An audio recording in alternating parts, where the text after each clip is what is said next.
NSW police are pushing government to move fast on new laws which gives them right to seek unexplained wealth orders against suspected underworld criminals.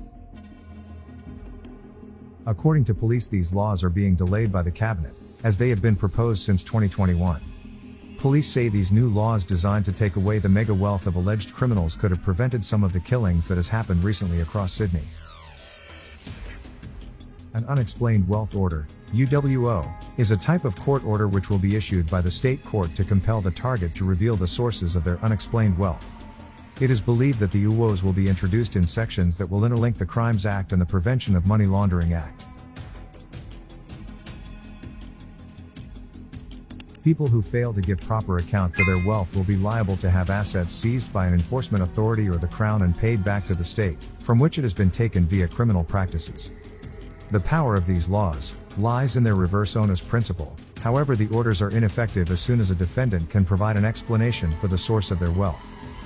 In short, if an individual had a taxable income of $80,000 but had assets of many millions above that and had no way of explaining how they had legally made that money, police could apply to court for a UWO and get the cash seized and absorbed by the state.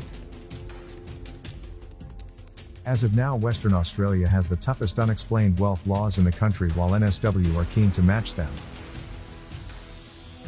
Recently, police have been given sweeping new powers to raid the homes of convicted drug dealers, criminals and club members without a warrant.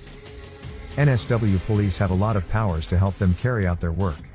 Most of these powers are set out in legislation which makes their work easier. However, Western Australia leads by example and NSW wants to match them.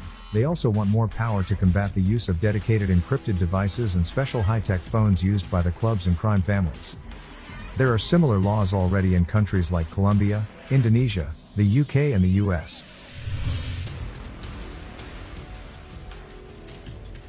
Last month, after the charging of 18 alleged associates of the Alameddine crime network, Commissioner Karen Webb told how it would be alleged some of those individuals were earning more than $250,000 a week, despite having no employment. All of those arrested displayed considerable wealth and assets, which we allege were generated entirely through the profit of drugs. None of those arrested today had any obvious forms of employment, yet displayed considerable wealth and assets. Some of them were operating phones, which we allege were generating more than $250,000 a week in illicit drug sales, until their arrest this morning.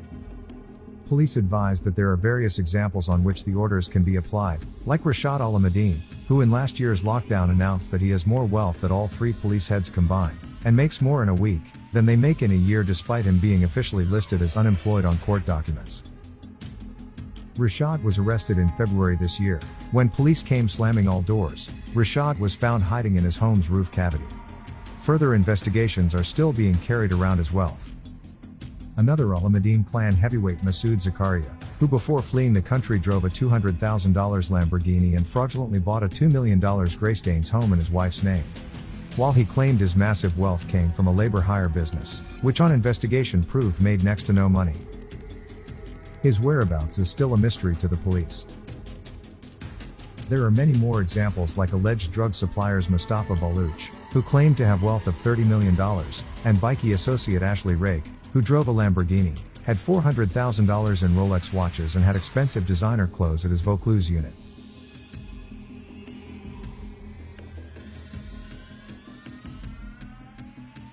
Police believe that if this was done earlier, they could have saved few lives that were lost in tit-for-tat shootings during the gangland wars. It is understood the next time the legislation will be up for debate before cabinet will be in coming weeks.